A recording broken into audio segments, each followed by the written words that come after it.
All right. Let's go. Ladies and gentlemen, welcome back. Your eyes are not playing tricks on you.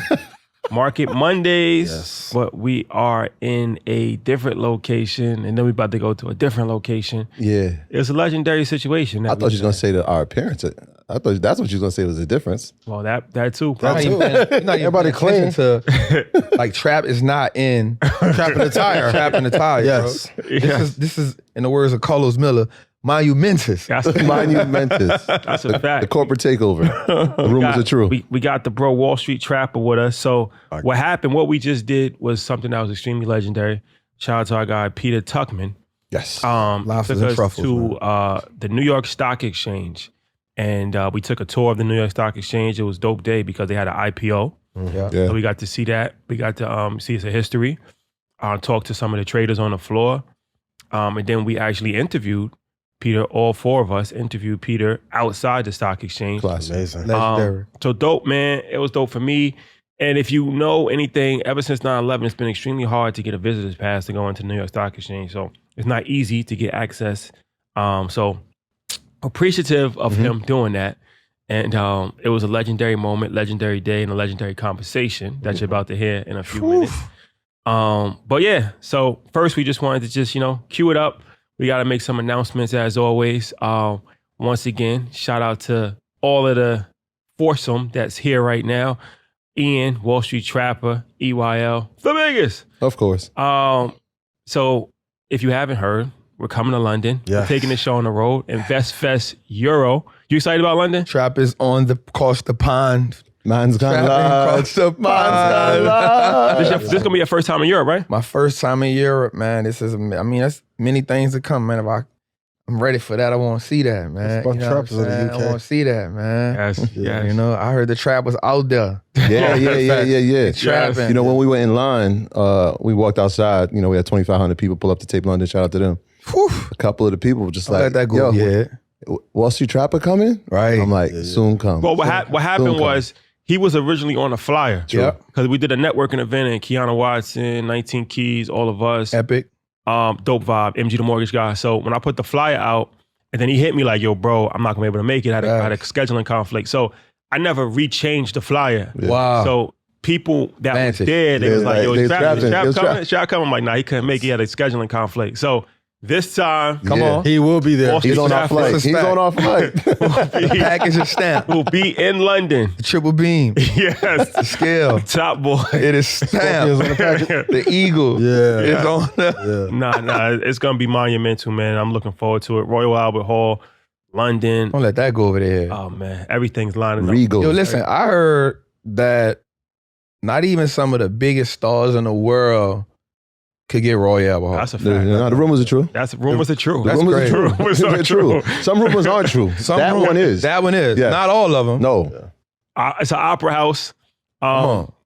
Full regal regalia. Regalia. Come on, That's, wordplay. yo, I had to stop last time Wait, to get off wait, that regalia. wait, I was- he wait, put- yeah, run he that went in the back, back, bro. He went in the back. He Regalia. ran in his bag. Run that back. Regalia. Regalia. My word is behoove. Like once I started hitting behoove, They know it's but time. that was just a new one. Say it again for me, Shotty. One time. Regalia. Woo. Yes. He said regal regalia. Show up in your Regal best. regalia. Yes. What would Hove say It's to like that? consistently inconsistent. Lobster and truffles. Truffles. Lobster The and menu truffles. has Yeah. changed. Trumpet. I might need the trumpets just playing at all Facts. times. Like, Da-da-da. yeah. I gonna get a hell of a stage show too. I like it. Ooh. Yeah. Oh, You Oh. want to go there? I mean, I'm just Okay, saying. Ian. We'll You go already there. know what Well, I then do. go in there best, then. but I'm Presence just is saying, presence. for the first time ever, Yeah. Trap and I would be on stage This is together, classic. Yeah. presenting ball for ball. and going over the top stocks in the European market European market. and what to trade. We going deep in our bag. Absolutely, what to trade in the European market. So you're gonna get swing trading, long-term investing, We get it all. what to trade specifically for the UK and Australia market. So We want the UK to be trapping pandas. come on, man.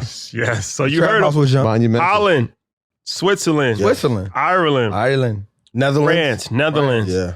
God, the reason why we named it Europe is because when we went there, we realized that people actually travel from all over Europe. Yeah. It wasn't Wow. just the UK. Yeah. Like people was from the Netherlands, they was from Holland, they came from Switzerland. So I'm like, yo, Yeah, Yeah, fact. serious, everywhere. serious, Yeah. Yeah. serious. Yeah. It was So- crazy. 8-hour train rides. Like they just wanted to see this happen. So this is needed. Oh, Absolutely. Oh, yeah. much so. Necessity. That's a fact. This That's is a fact. needed. Much. Essential. Essential. Yeah, we're essential workers. Essential work. Wow. Yeah. Very much so. Flooding Very the much UK. so. Yeah. Yes. And I think the UK market is probably more passionate about trading than even the US. Explain that to me. Because you have to realize, like, London is a financial epicenter, but there isn't a whole bunch of us. Like, even courses, there isn't a bunch of people over there teaching. Yeah. I made my bag. They just get into the information. Like, Yeah. they're not, that's why they were so open to it, because Yeah. they don't have like a lot of, they have some financial influencers, shout out to them, but they're not on a level like how. It's crazy because I've it makes sense to me now because I have a lot of people from the UK hit me and be like, Trap, When you does come in, this work here? for this. Can I use your analysis and fundamentals? Can I use it here? And I never, now it makes sense. And if you get your ticket, you can get his analysis on the market. Put a FTSE in the CAC 40. Don't play And yourself. how to trade the euro and British pound. Listen, I'm heavy. Listen, and it's crazy. I've been doing a lot of homework on the euro. Yeah. Just looking at the dollar index. Oh, yeah, absolutely. Seeing how big that you. Man. So I'm ready. You need to be there. Invest for Europe. Yes. World Level Hall. Link in the bio. Don't play yourself. Get your tickets before they sell out. It's going to be a vibe. Before we get this episode started, I just got to give some quick announcements. Speaking about investors, big episode this week. Tomorrow, my guy Aristotle Investment. Prodigy. Yeah. Young Got boy. him on. Prodigy. We got him on Earn Your Leisure, EYL. Spoke about you. Listen, Yeah. Good dude. Yeah. Good story, too. I watched Yeah, him grow. amazing. story. I watched him grow. He spoke about that. Veteran. Yeah. A A veteran. Yep. Out to the vets. Was making money while he was in the military. $2 million. Got out, got in the education space. Very smart young man. Very smart. So Super observant. Yep. Super practical. His idea. He's passionate. Yeah, he's super passionate. Passionate as hell. Yeah, He's he loves trading. And he can trade. I'll say it too. And he can trade. He and can he's doing trade. it in front of He's people. not just talking. Yeah. Yeah. Ari can trade. I think the dope part about even looking at that is it shows us where the next generation is coming. Like, so I always look at it as like, yes, I'm the Wall Street Trapper, but there's people that have to come behind me. You got to be cool with that, Yeah. right? You can't feel no kind of way about that. Like, Only people who feel away is the ones who can't trade. Like, I remember I was in the street, man, like the OGs would feel some way that the young dudes was coming up and they would like try to like block them from getting, that would cause beef and ruckus. Right. And so when I look at it now, I'm like, yo, like you see the young boys coming and you just be like, bro, like this is it. And it makes me proud. I know y'all too, you know what I'm saying? When you see, I mean, no one never be another Earn Your Leisure. gonna be difficult. It's extremely hard. But what happens is, Might clip that up. the inspiration behind Yeah. Fact. Earn Your Leisure That's a fact. helps.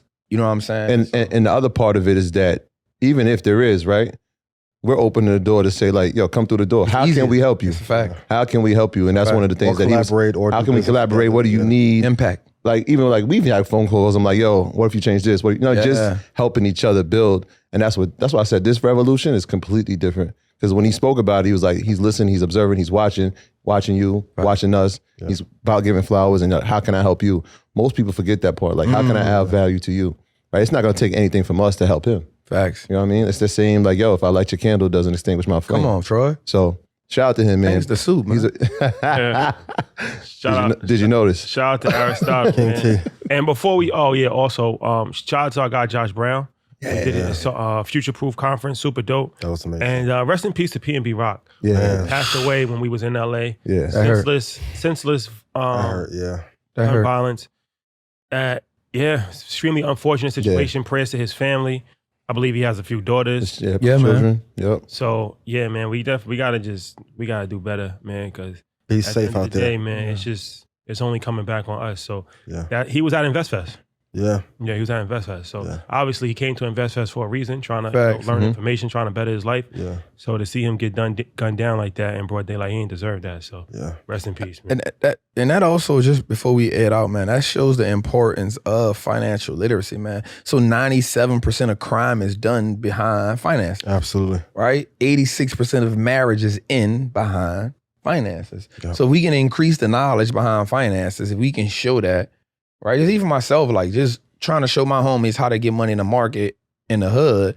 It took a little while, but eventually they was like, "Man, this is cool. Yeah. It's all right." Now they ain't just lead the hood, but it was like, "Oh, this is something." So it's just like it pivoted for me. So if we can, that's why it's so important what we doing, man. If we can Grab them early. get that and grab them early and show them like, yo, you can really make money, bro. Yeah.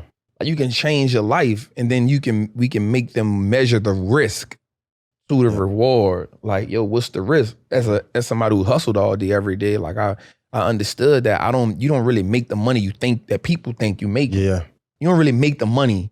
It's actually harder than a 9 to 5. absolutely. You know what I'm saying? Like hustling is actually harder than a 9 to 5, bro. Yeah. With way more downside. So I think that's the importance about what we doing, showing people about stocks, investing, trading. We just came from the biggest trap house in the world, man. Yeah. You know what I'm saying? Absolutely. On a large scale, man. Like nickels and dimes and quarters and keys don't even compare. We just saw a man make Always said- $40,000 in 5 minutes. Yeah. Yeah. Literally witnessed it. You know what I'm saying? Yeah, witnessed it. Yeah. And speaking of increasing people's knowledge in finance, we want to give you a great choice if you're looking to bank or invest. Ally is a leading digital financial service company with passionate customer service and is relentlessly focused on doing it right for both customers and our community. So Ally is giving our Market Mondays viewers and listeners a special offer on ally.com/EYL so that you can save, invest, and spend on all the things that matter to you. Again, that's ally.com/EYL. For everything we need, we're all better off with an Ally. Securities, products, and services are offered through Ally Invest Securities, LLC, member of FINRA, SIPC.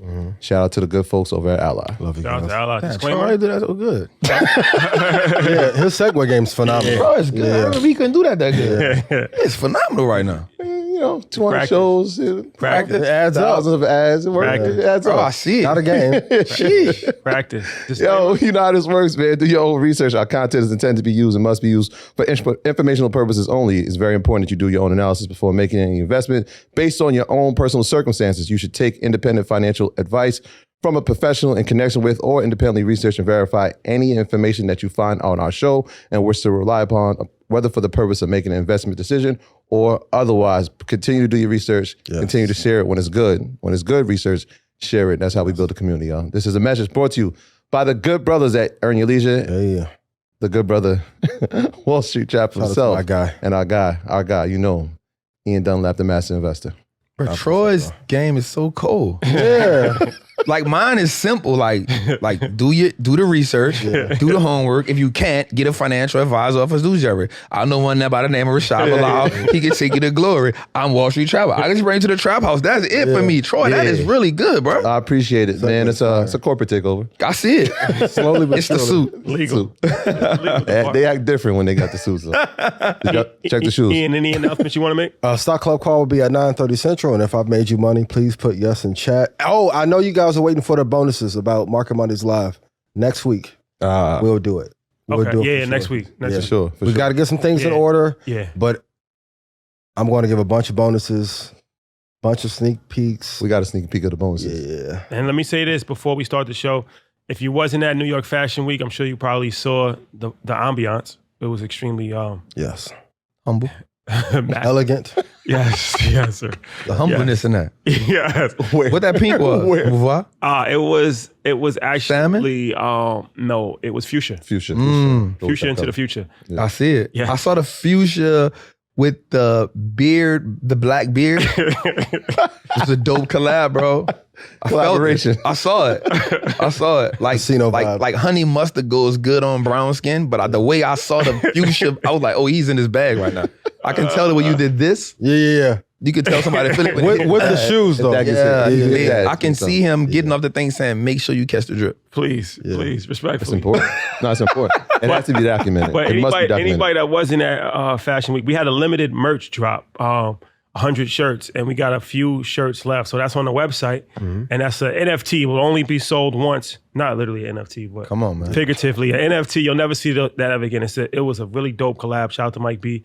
And it's the launch of, it was the first launch of our higher end fashion High end premium. line, Yeah. the House of EYL. So go to earnyourlease.com. Don't let Merch tab. They tell you what they're going to do, and people think they're joking. And it's Listen, like it came out. I've watched this conglomerate, right? I like what I'm using right here. Conglomerate. Good work. Like, I see that. Good choice. I've Good choice. watched this go from Troy's basement, It's a fact. little kitchen. Table. Dining room. Dining Like, I've watched it go to different places. Yeah. I watched it go from the green kitchen. Yeah. You Then going to put we the came table in the back. museum? Then we came back It's got to be. and we did the basement, Yeah. right? I watched that. Yep. I even watched the transition to like being in Atlanta in the lobby, Yeah. right? Yep, I yep, watched yep. this go through many phases. The The common room. The common the gold room, The common room, right, yeah. with the Egyptian stuff on the background. Yeah. That's a fact. Right? I've watched this Hieroglyph. transition, and Yeah. what people need to realize is that the journey is so important to whatever you're doing. Yeah. right? The journey. Like I remember me in my great aunt's room with a backdrop. The backdrop in the computer. The backdrop in the computer. Got to do it, yeah. Right? And the journey is so amazing. So to see you all evolve definitely pushes me to evolve, to see Ian evolve, right? So anybody that's in the field of any place, don't look at where you are and look at somebody else's at and feel like you're not making movement. Yeah. This is probably a 4-year thing, probably longer than that if you think about the time before it got to market. You know what I'm saying? Facts. So I think just being trapped, bro, and how we've all been incremental to everyone's growth, to our growth, as you got to bouncing ideas off, bro. I just want to tell you I'm proud of y'all, man. I see what y'all doing, man. Appreciate And I don't mind saying that on live. I don't mind saying that on the air, bro. Likewise. You know what I'm saying? Like, I love seeing it. It pushes me. You know what I'm saying? It also lets me know how far we got to go. Yeah. You know what I'm saying? So definitely proud of y'all, man. Likewise, my Proud of brother. y'all, man. Appreciate it, brother. Yeah. Likewise. We're going to turn the sir. dining room into a museum. Come on, Y'all man. both were in that green dining room. Let's go, man. There's some classic stuff happening there, man. a lot of classics. a lot of legendary episodes was shot in the green room. That's a fact, man. and the hieroglyphic room. That's a fact. The hieroglyphic room. I feel it. All right, guys. So now we are going into a special interview on Wall Street with our guy, Peter. All of us four strap in. Enjoy the ride. You did. All right. Another legendary episode of the legendary Market Monday show. We are live from Wall Street. Familiar place. Yes. They Yes. brought out the red carpet. Yes. Literally. So first and foremost, we have to thank the gentleman that's made this possible, Peter Tuchman, the Einstein of Wall Street, the most photographed man in Wall Street history. History. Yes. So Keyword. we'll tell the story later on, but first and foremost, thank you. Talk to the mic. Absolutely my honor to sit with you gentlemen. And of course, we got a friend of the program. You might know him, familiar face. Wallstreet Trapper is in the building also. How fitting. Trap house jumping, man. Trap house jumping for sure, for sure. Definitely thank Peter. Thank my brothers. It's all love, man. Wallstreet Trapper on Wall Street. It don't get no better than that, man. The trap is jumping. Trapping on The track is jumping. Trapping ain't dead. You heard what I said. We all know that. It's for another day. Triple beam is triple beaming. You feel me? beam, triple beam. So we had just a legendary day inside of Wall Street that I want to talk about and kind of bring it outside the street. It's fitting that we're outside the street now because this is where the people are, in the actual street, literatively and figuratively, right? So Peter, you've been working in this building, New York Stock Exchange, for 37 years. 37 years. So we're going to get into all the information, technical analysis, and all that stuff. But can you explain exactly what you do? Because a lot of people might not fully understand it. And I'd rather you explain it than I explain it. I'm going to go back to at least my beginning, right? We saw that and everyone got a sense of it. We just came from talking with people inside the building, right?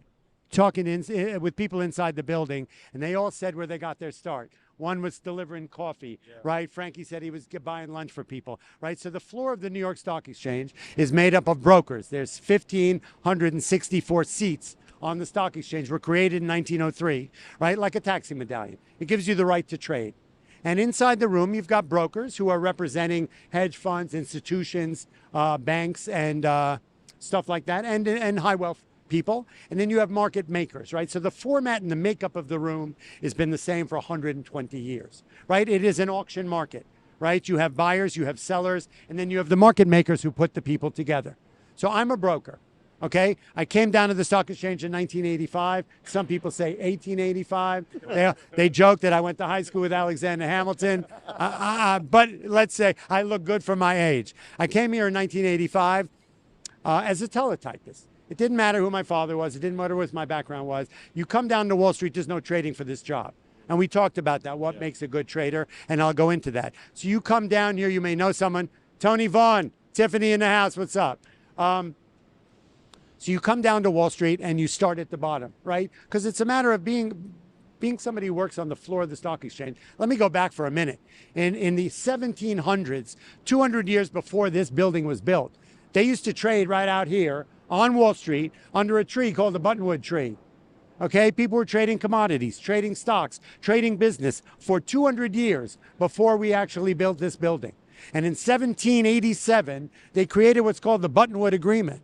The Buttonwood Agreement was a document that basically traders said to each other, sometimes we may not be transacting money between each other, but we need to establish something called our word is our bond, trust from one buyer to one seller. That when we make a transaction, we are being held to it. It was a matter of trust, honesty, transparency. So that was launched in 17-something. That document, it's upstairs on the 7th floor. And so that started sort of the establishment of the relationship of the auction market. Fast forward to 1903, this building was built. It started with a couple of brokers and a couple of market makers, and it grew as companies. Look, not that many companies were public in 1903, right? The first few, Campbell's Pork and Bean, Hormel, they were making Spam for World War I. We had Union Pacific, the railroads, the companies that built America, right? And it started slowly, and we built it up. There were brokers, market makers, and the support staff around what made the market become what it is today.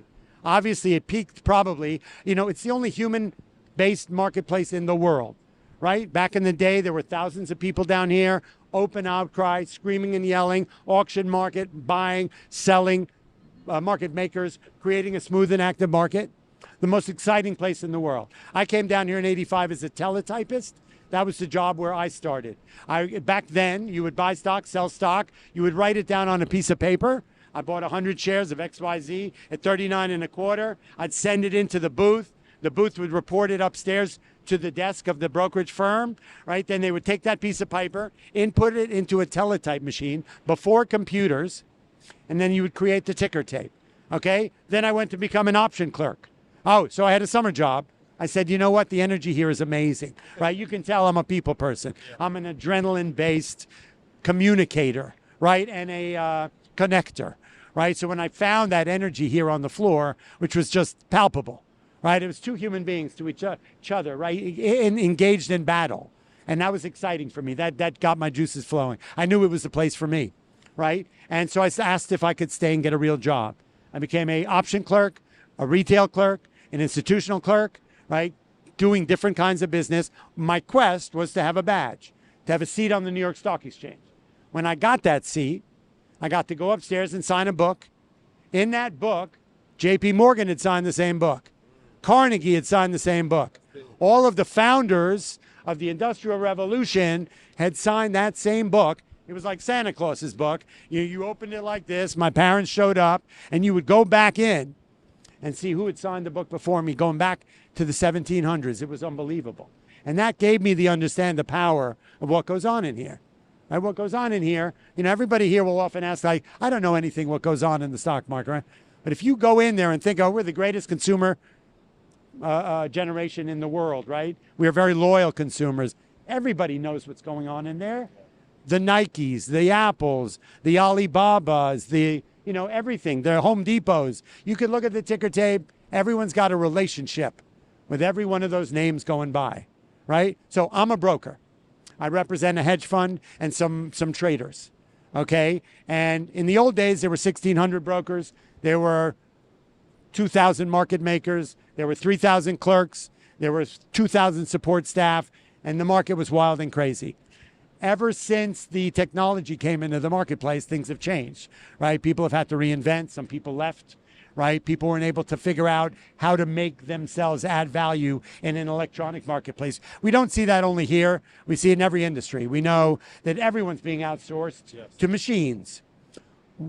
For me, I'm a real humanist. I learned that from my dad. That's a whole nother story. So when I found my calling here, I decided I would stay under any circumstance. And so to help maintain and be the ambassador for the greatest human marketplace in the world. So that's what I did. Yeah, I wanted to touch on that because you said at one point you had 10,000 people in that room. And I'm looking and I'm walking around like, how did 10,000 people fit in here? And so you spoke about the technology and how it's changed, right? You said you were a teletrader, which means that you had to write on paper, hand it. I mean, I could just imagine what that looked like in a time when you have 10,000 people and you're fighting over people's shoulders. Can you talk about some of the things that technology has changed in this market? Okay, so, it was quite an unbelievable experience. So in 1987, so I got there in 85, I was a teletypist clerk. In 1987, we had the crash. It was the largest, still to date, the largest crash in history, percentage-wise. You always talk about percentages, right? So I don't know, we lost 28% of the market in a day. Now the market was only we're trading at 30,000 now. The Dow was at 600, right?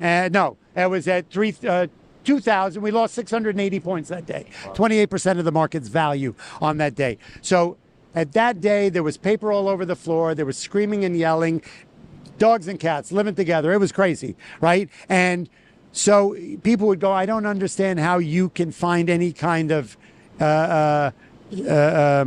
understanding in this chaos, right? But that's what makes a great broker, right? I thrive on chaos, right? I'm able to look in a room of chaos and identify who I'm doing business with. I could walk into a stock. There were 40 people screaming and yelling, but I knew my purpose. My purpose was to represent my customer and buy 100,000 shares of IBM at the best way I could. So when I went into that crowd, as chaotic as it was, I was listening for the other side of that trade. If I wanted to pay $125 for stock, I waited to hear someone offering me stock at 125. It may be trading all over the place around me. So technology has changed it in a lot of ways. A lot of people didn't survive the change in so many industries, right? We've been outsourced in so many ways. So technology took over a lot of the trading. There's algorithmic trading. The whole nature of the business is different. The way stocks are curated and analyzed and traded is completely different. The way things are reported, the whole blockchain of the event of how when you buy stock and sell stock and the money is transacted. The human element for me, which is why I'm still here, is all the more important. We think that we don't need other human beings, that shit can happen without, we can do it on the back of our cell phone. We can do it through this and that. But we know, you guys know, you are changing the world one person at a time, eye to eye, like this, right? And so in a market that is so volatile, in a world that is so disengaged, right? The human element is all the more important, right? A computer, an algorithm is only as good as the guy who programmed it. The judgment, right? As Glenn Carell inside discussed with you, we used to trade on a gut, right? You guys do that. You have guts with people. You have guts with your education and the way you inspire people. So do I as a trader. So technology has traded a lot. I wish it wasn't here. I still don't own a computer, right? I'm sort of been resistant of technology. I know that seems weird. I do have an iPhone, but a lot has changed in that way. We are unfortunately the last human marketplace, but did I answer the question? Yeah, I think so. And one of the things you said inside that, it's the first blockchain. Can you break that down? Yeah, sure. So everyone knows crypto. Everyone knows, not everyone knows, even Elon Musk wasn't able to answer the question on SNL, what is Dogecoin? Yeah. I don't know. Nobody knows what this stuff is. But anyway, the blockchain is basically trying to track the provenance of a situation, whether it's a buying of a piece of art or buying a stock or whatever, from the inception to the consummation, right? So, and I just had this realization the other day on the floor when I would buy stock in an open outcry trade, there'd be a guy reporting the transaction. We never transact money in there. I may buy 1 share, 10 shares, 1 million shares. It may have value of $50 or $50 million. I buy it from you. Your word is your bond. You sell it to me. I take your company's name, your badge number, the price of the stock, how many shares, and what time it traded. It used to be put onto a computer card and sent into a machine that tracked that, so that 7 days later, we were able to take the buyer, the seller, and have them send each other money. So I was talking about the way we used to track the transaction, and I realized, holy, that's blockchain, right? We're able to go, because we used to, when we'd have a dispute in a stock, I thought I bought 8,000. You thought you sold me 6. I thought I paid a quarter. You thought you sold them at a half. I was on the right side. I thought I bought, you sold, but we both bought. I mean, that used to happen in the while. We were able to go back to the videotape, right? Like that guy on CBS. Remember, let's go back to the videotape. We would be able to go back and track that trade from the moment it happened and everything that happened forward. We all know long-term investing is incredibly important, but you're an amazing trader. Can you give our audience like 3 tips on how they can become a better trader and become more profitable in this market? 100%. I mean, that's is my mission. I will say one thing, and disclaimer, I'm not allowed to pick stocks. I'm not allowed to advise people on what they do with their money. But what I heard recently, which is an amazing figure, that if you are 18 years old and you put $250 into the S&P 500 every month, okay, at the age of 60, you'll have $1.8 million if you never look at it again. At the age of 40, you'll have $860,000. Everybody doesn't have $250 to put away. You know, you don't need the next iPhone. We always talk about invest in stocks, not stuff, right? Everyone thinks, well, I need that. I need the next sneaker. I need the next phone. You don't need it. You cut back on Starbucks. Don't buy the iPhone 14. Go buy some Apple stock in the S&P 500, and you will create generational wealth. Yes. That wasn't your question, but I needed to say that because everybody thinks, you know, well, I can't be that person. But that's a fact, right? Cost averaging, is that what it's called? Where you can buy, right? You can put something in the market. Over time, markets go up. Somebody in there said that. Historically, every crash we've had over the last couple of generations have been a better buying opportunity than selling. Over the last 100 years, markets do go from bottom left to upper right. So from an investment point of view, how you doing? From an investment point of view, it's important to invest in yourself and buy stocks, not stuff. Pete got the energy forever, right? So the question was, what can I say to help people understand to be better traders? Okay, what is a trader? A day trader. Okay, a trader is someone who's investing in the market short term, buying or shorting the market to make small gains every day that add up to bigger gains every week, bigger gains every month. $100 a day is $500 a week, is $2,000 a month. That's a beautiful thing. It's also a scalable industry. So if you get better than what you do and you don't lose money, then you can become a profitable trader. 9 out of 10 people who trade blow up their trading account. The mistakes that day traders make who are not successful are all the same. Okay? They get into a stock because Uncle Herbie told them to buy it. They heard about it on Wall Street Bets or Reddit, or they hope that the stock will go up, or the stock can't go down anymore. Hope, FOMO are not trading strategies. Yes. You can't come to me and say, well, I've got 4 winners out of 5. I said, so are you profitable? No, I'm down $8,000. Yeah. Well, how's that possible? Well, I made $100 on 4 trades and I lost $8,000 on the 5th trade. That's not a sustainable trading platform. Okay, so the market gives you these amazing gifts. First of all, there's something called technical analysis, which is the art of charting. What does that do? That puts the probability in your favor. If you use technical analysis, you will have the probability you'll win more times than you lose.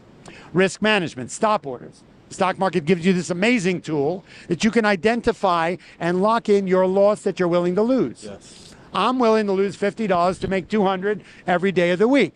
It's basic street business. Okay? And if you think of it that way, it's cool. But you cannot go into a trade hoping it goes up, not identifying your downside, because this market, I said, you can be lucky for $1 and wrong for $50. Yeah. We are in a generational market, phenomenal stuff happening. 40 million new traders, but a market that is so volatile. We lost $1.2 trillion in value on Tuesday in a market. People blew up their accounts. Yeah. There are people who are here on Monday that are not here today. Yeah. Right? Millions of accounts got blown up on that. And I don't want that. I always joked to you. I said, everyone's been invited to this party. For 100 years, you had to be an accredited investor to be involved in the stock market. Right? Rich people got to trade. Okay? What happened in March 2020? Robinhood, Charlie Schwab, trading apps, free trading app. Everybody now with an iPhone and $100 can trade the market. What an amazing opportunity, right? That needs to be curated, embraced, right? And taught, right? That's the greatest gift in the world. Now, you've all been invited to this party. I want you to be successful because 9 times out of 10, the psychology of trading is the most difficult thing to get. Right? There's a voice in your head that thinks, oh, I bought it at 50. It's trading at 51. I don't need to take a profit. I got diamond hands. It's going to 55. You go get you don't use a stop order. You go get a coffee. It's trading at 46. What do? You buy more. Buy more, yeah. It's going to 42. You buy more. You're averaging into a bad trade. A bad trade is a bad trade.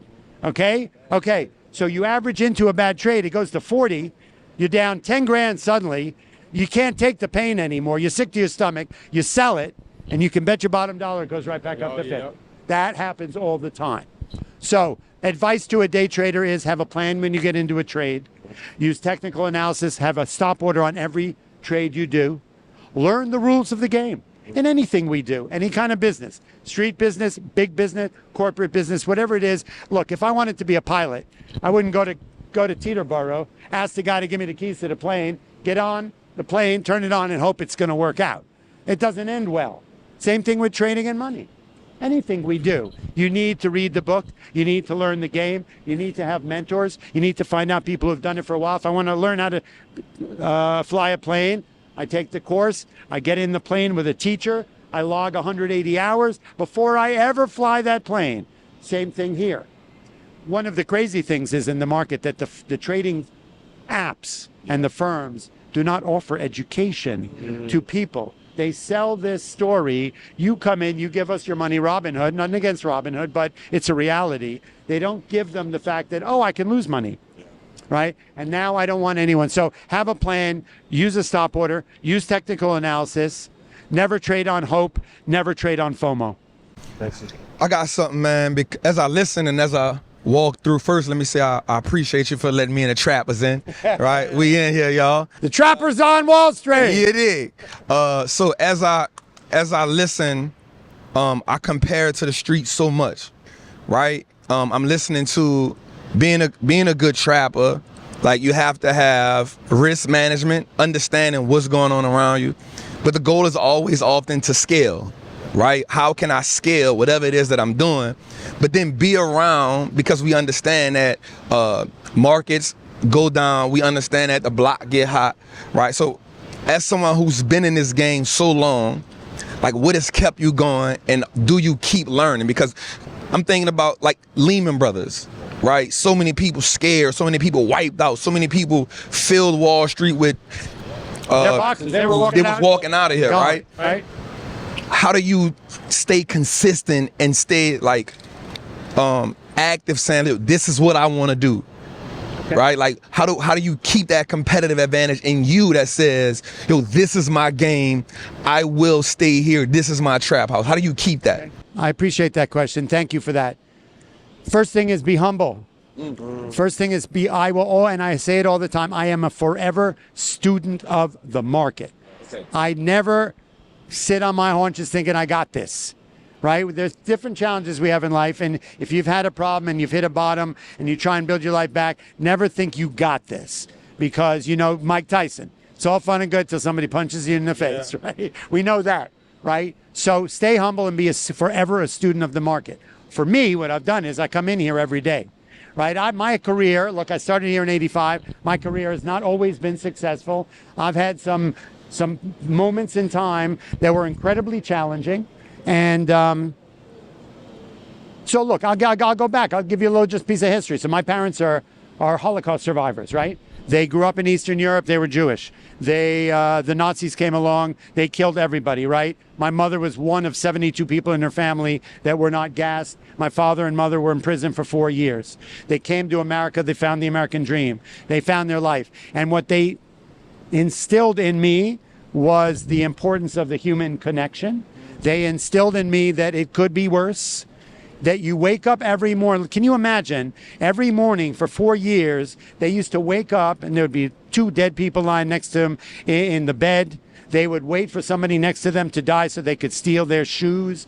If anybody doesn't know what really went on during World War II, check that shit out. My mother would tell me stories, what it was like living in there. She buried 2 of her siblings who died in her arms. So we know what it's like to have challenges historically, geographically, as a people or whatever, right? And so I was taught very early on that you got to get up every morning. It's all a matter of perspective. Whether you feel like it or not, you got to get up and do something special, right? Whether I was talking to this gentleman, David Meltzer, yesterday. He said to me, because, you know, I still, after many, many years, I've been here for a long time, I will still, and I'm doing fun, exciting things. I'm with you guys. This is how my adrenaline, my energy is pure. My motivation is to empower everybody else. That's where I get my energy from. But it was a matter of, he taught me that, you know, you wake up in the morning and you're nervous. Right, I'm still nervous. My daughter said to me, "How do you do it?" You know, she's 25. Like, I get nervous when I go to a meeting or I go to a job or I have to fly to Chicago. I'm 25, and she goes, "Does that ever go away?" And I said, "No. right? That nervousness, and it should never go away. And I learned from this guy, David Meltzer, who's a powerful motivator. He said, we think that when we're nervous, that we're not good enough to do what we're about to do, that what we're about to do is not worthwhile or it's something wrong. He said, you flip that on its head. What God is doing when he gives you butterflies in your stomach when you're about to do something is, that means you're about to change shit up seriously, right? So flip that on its head. Don't feel like you can't do it because you're nervous. That's a sign. Well, it's all about signs, right? We got to go. Look at this. It's beautiful, right? We're out here looking at you. Always keep your eyes focused. When that happens, that means you're about to change the world. So the fact that I wake up every morning with butterflies, I did this morning, right? I had a dream at 5 o'clock this morning that this wasn't going to work out. Right? Thank God it did. Yeah, right? It was like nothing was going to shut. Yeah. We're going to get on the floor. Shit was going to go wrong. We wouldn't be able to get this done. And at like 5 in the morning, I'm going, oh my, well, thank God that was a dream. Because I knew it was going to turn out good. Anyway. Let me ask you this.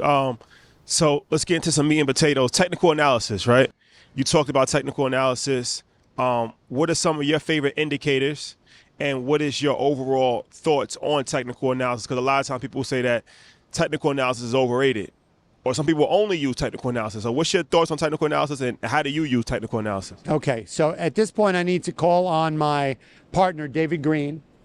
So I'm the motivator and the moderator and motivator in chief. David Green, who I met here in 1985, who's my mentor, my friend, my teacher, is a master technical analyst. He's my partner in Wall Street Global Trading Academy. He's taught tens of thousands of people over the years. He runs a live chat room called the Green Room Live. He's the analyst. He's taught me everything. So I'm not a technical analyst. He is, and he's my teacher. He's my go-to. And so look, we didn't invent it. A lot of people use it. Some people like it. Some people don't. Some people fill their screens, with so many different signals that it looks like air traffic control on 9/11, right? And that's not going to help anybody out. So, and people ask us, why does David use what he uses? Because it works. Okay, that's what you want to know. You want to go to someone who's doing it successfully and say, I want to do what you're doing. How do you teach me how to do it? What do I do? So what we do is we use the EMAs, the exponential moving averages. Everyone uses different ones. We use the 9, the 15, the 30, the 65, and the 200. The 200 is the wall of China, right? The farther away you use a moving average, the stronger the indicator is. That the stock is going to stop going down and start going up, or stop going up and go down. We use what's called pivot points. I don't need to go into the explanation. If you use Thinkorswim or any of the other platforms, a pivot point is a formula. It's a formula that's figured out. It's way beyond me. I know I look like Einstein. I'm not that friggin' smart. Okay? And then we use the RSI, which is the relative strength index. That signifies overbought or oversold conditions. Then we teach about 5 particular trades that we use for technical analysis. So there's a trend trade. There's a trend trade. What's a trend trade? The trend is your friend. It's an old Wall Street adage. It's when a stock is going up like this. But that's not enough of a reason to get into a trend. A trend trade, there are rules for each of these trades. Trend trade, moving average trade, far from moving average trade, double top, double bottom, and a swing trade. Those are we want to keep it simple. That's all you need. Right? This isn't hard. It's hard, but it's simple. Simple, yeah. And difficult if to do it correctly. It's everything. It's everything. Okay? So those are the 5 trades, and each trade has a criteria that is necessary to be fulfilled to get into the trade. As I said, hope and FOMO are not reasons to get into a trade. Uncle Herbie telling you to buy it is not an excuse. Watching Wall Street Bets and Reddit, that train's left the station. There are a million of pump and dumpers out there. Yeah. Jordan Balfour used to work right out of this place. Still a criminal, always a criminal. Tell him to call me if he's got a problem with that. Okay? All the smoke, all the smoke. He hasn't even paid back. He paid back $30 million to $300 million he stole. Anyway, end of that story. Everyone's entitled to a second chance. Pay your money back. You can talk to me. Anyway, okay. So I like Peter. Those are the trades. Now, it's super important that each trade, so you can't have one criteria fulfilled. The market, the dynamics of the market are fascinating. This market goes up and down 1,000 points. We can be in a bear market. Used to be generational. It took 25 years for a bull or a bear market. 2 weeks ago at 11 in the morning, we were in bear market. And at 3 in the afternoon, we were in a bull market, right? Okay, well, that's insane. The terminology must be reevaluated, right? You can't have a market that's down 1,800 points at noon, up 1,000 points at 4, and think you can use terminology that was used in the 30s and 40s. That's why I keep saying I got the no recession special going on, because the components of a recession involve the labor force, massive layoffs, right? I know the media loves to pump stories to get people all wrapped up in stuff. I'm a cup half full person. I want to empower people to be confident, not scare the shit out of people. Yeah. Okay, so those are the technical analysis trades. There are criteria for each one of those trades, right? So a trend trade, just for an example, if you need to understand more, we can go into depth. The course is really fun. It's accessible. It's 21 videos, 9 hours. It teaches you everything. You can know nothing from a stock to a stock to a stock. You can learn how to trade the market, but you need to follow the rules. You have to realize the psychology of trading is devastating, right? You're always thinking you got diamond hands, it's got to go up, it can't go down anymore. I mean, the mistakes people make are all the same, okay? A trend trade, fascinating trade. So you think, oh, it's going up, I got to just buy it because it's going up. Not necessarily, because the stock can turn and go down just as quick as it goes up. Yeah. A trend trade, definition of a trend trade, is when a stock is going up and it pulls back to the 9 or the 15 EMA. You're a technician. So it's got to pull back to a level of support. Goes to the 9 or the 15. You buy it, and it's going to continue to go up. And you stay in that trade until the trend breaks. You use stop orders every time you get into a trade. Okay? A moving average trade is another kind of a trade. A far from moving average trade is when a stock's is at $2 from the last moving average. It's gone up 3 days in a row, and it has an RSI of 20 or 80. All 3 criteria must be reached. Okay, if not, if it's up 3 days in a row, that doesn't mean there's a trade, because the RSI has to be above 80 or below 20. Mm-hmm. It can go up another 3 days without the RSI, and you started selling it there on a reversal swing trade, and you're going to be $9 out of the money before you get into the trade. So that's just an example of technical analysis. Is the history of charting to try and identify the way stocks have moved historically. All the more important in a market where a stock can go up. Look at what we see here these days. Earnings come out. Earnings were great. Stock goes down $50. Earnings were good. Guidance was good. It goes down $50, right? It goes up 20 and down 50. I mean, that risk portfolio, that volatility, I don't know, most people's risk profile is not a $50 move in a stock. So you need to understand that in a market that goes up and down thousands of points, risk management, money management, order management. Absolutely. Talk about everyone can get into a stock. Yeah. Everybody can hit a buy order. Yeah. It's a matter of what you do once you're in the buy order. You get into a buy order or a short order. You put in a stop order down or up 1%. The minute you make 50 cents on that trade, and I know people think, I want to make $1. I want to make $5. Greed kills. It's greed will kill you. Greed kills. I know Gordon Gekko said greed is good. In this market, greed will kill you. So you have to understand the psychology is super important. There's nobody in that trading room telling you what to do. So what we teach, the psychology of trading, is the most important part of day trading to be successful. Because we are all the same. I make the same mistake all the time. Look at that. I'm a friggin' genius. I got diamond hands. It can't go down. Right? You buy a stock or you short a stock because technical analysis told you to do it. There's only one reason to buy a stock. Price action and technical analysis told you to do it. Yep. Right? It isn't because any other reason. There are 9 reasons. There are 1,000 reasons not to, right? There are 1,000 mistakes. There's 9 reasons why you shouldn't or buy it or short it. 1 reason to, because it sets up technically. Why do you think people won't follow rules, even though clearly there's tons of articles, tons of videos about following a rule set? Why do you think people tend to deviate and break them? Because I think it's our human nature. There's something sexy about it. They like being jaywalkers. Everybody tests the boundaries in the line. We do it in our lives, our relationships, in everything we do, in business. Yeah. But at the end of the day, our primary purpose here is to talk about day trading. Right? So day trading is trying to make small bits of money over and over again every day so that we can make money every week, every month. You can't make 100, lose 5,000. Yeah. It's not sustainable. Yeah. So the point is there's a way to do this successfully, and there are 9 ways to do it unsuccessfully. Unfortunately, why are we here today? And why have I taken it as because we have 40 million new people at the party. Yeah. They've never drank tequila before. Come on. They think it's water. Come on. 1 shot, 2 shots feels good. 9 shots, you're out in the corner smoking Lucky's, throwing up. You got something, Troy? I was wondering. Yeah, just really quickly, because you talked about technical analysis. David Green, David the Green, best right. technical analyst. Green Room Live. Whether you're doing technical, fundamental, finding trends, even some people, like you said, using Wall Street bets, people are trying to find an edge. And so I want to talk to you about the history of finding edges, because you spoke to us about how in the 80s people were getting edges and how we now do it. So can you talk about that a little bit? Sure. Well, we were in the room where it happened, floor of the New York Stock Exchange, main room, and it was an honor to have you gentlemen there with me. It's a historic room, guys, right? 1903. Right? The ceiling's all gold. It's the most amazing place. This runs the finance of the world. Yeah. Right? Everything in there, everything you're wearing and using and whatnot is being traded in there. Started in a garage.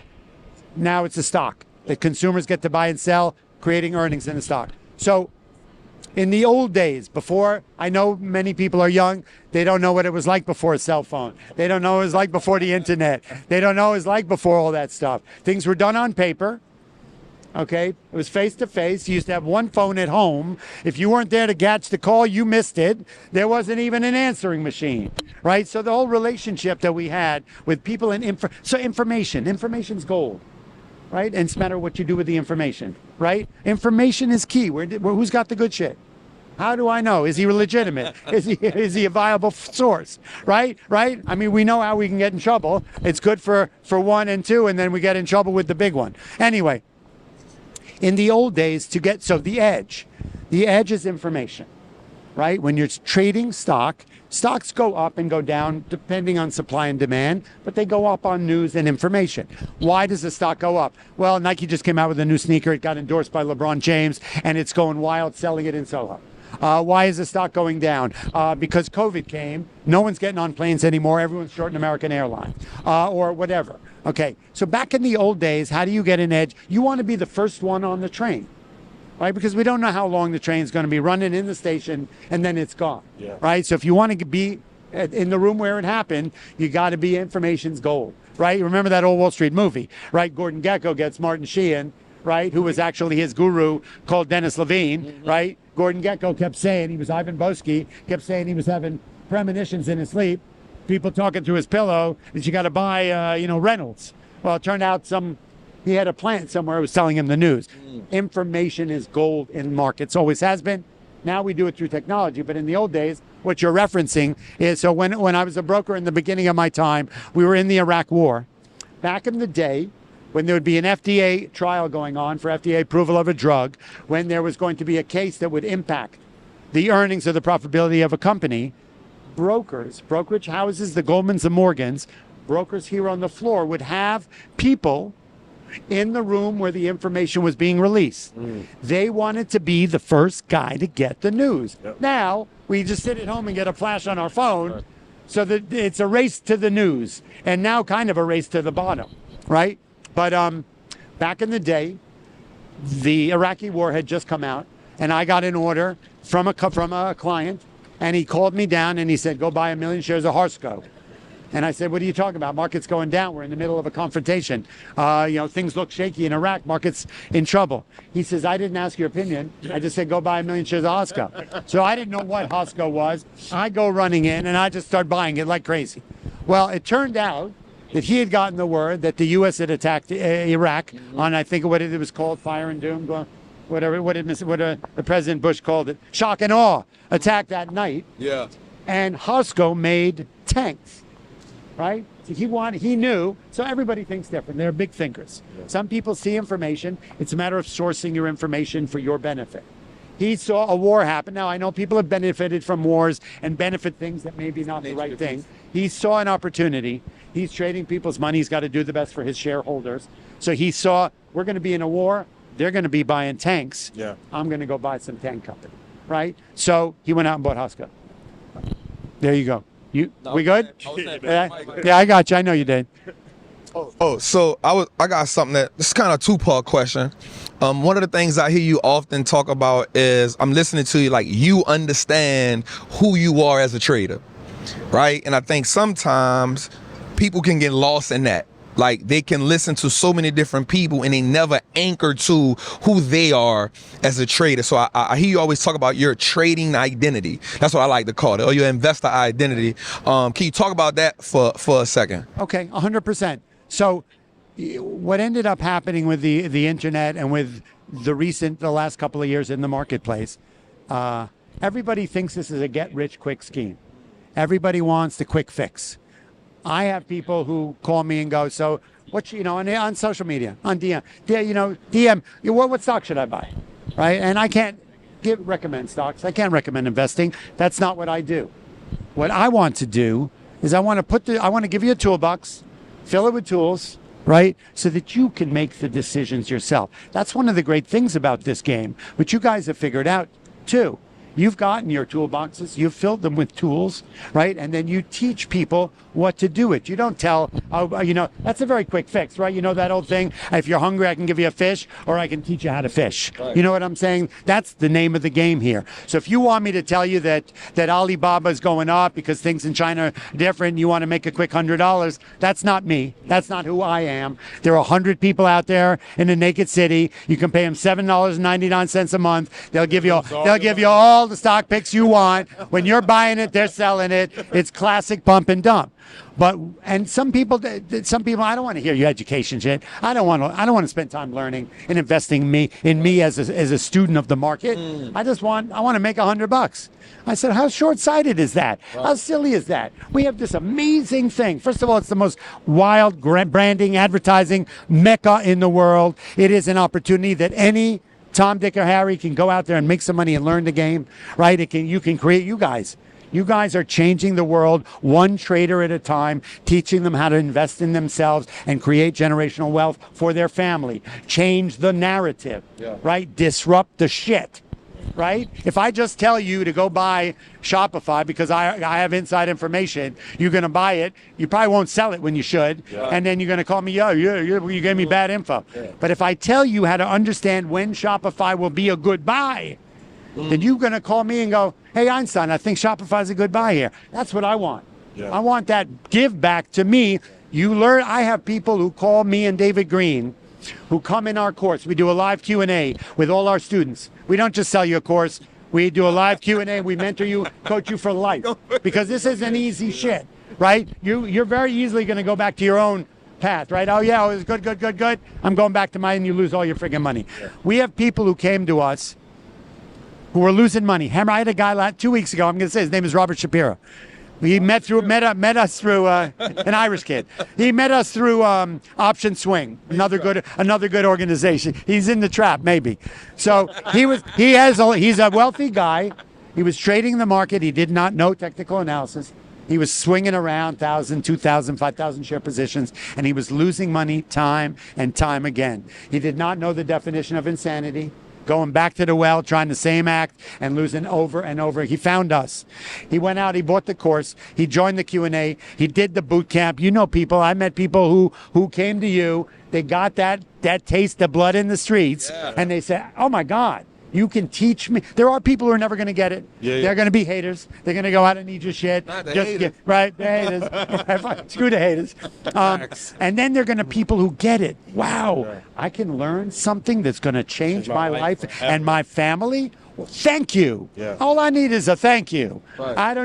Don't send me a box of fruitcake from the Omaha. I don't need it. I just need a thank you that I changed your life. So we have people, Robert, he was on the Q&A on Thursday. He goes, hey, we did a webinar, and he went on to tell the 400 people that we were talking to for free on a free live emergency webinar after the market crash was, these people have changed my life. The first thing I want to teach you is to stop losing money. Yep. Most people out there trading are losing money. I'm sure you've got your guys who have joined you but don't listen to you yet. Yeah. They haven't figured it out. They use 80% of their mind and 20% until they get the picture, they get the message, they have the spiritual awakening, right? And go, oh, I don't have to lose money anymore. You'd be amazed at how many people just keep throwing good money after bad. It's like when you go out there and you buy something that's bad shit, right? The blue caps, the black caps, it's bad. You keep going back to the guy. Same guy. Is it good this time? It's good. This time it's good. No. Let me ask you this. Walk us through a day in the life of you. You talked about, I think it was Tuesday, when you guys had a good day while shorting. Right. So, like, for some perspective for people that's watching that may never know how the inside works, how a broker works on the inside, can you kind of walk us maybe that day that you was talking about? Yeah.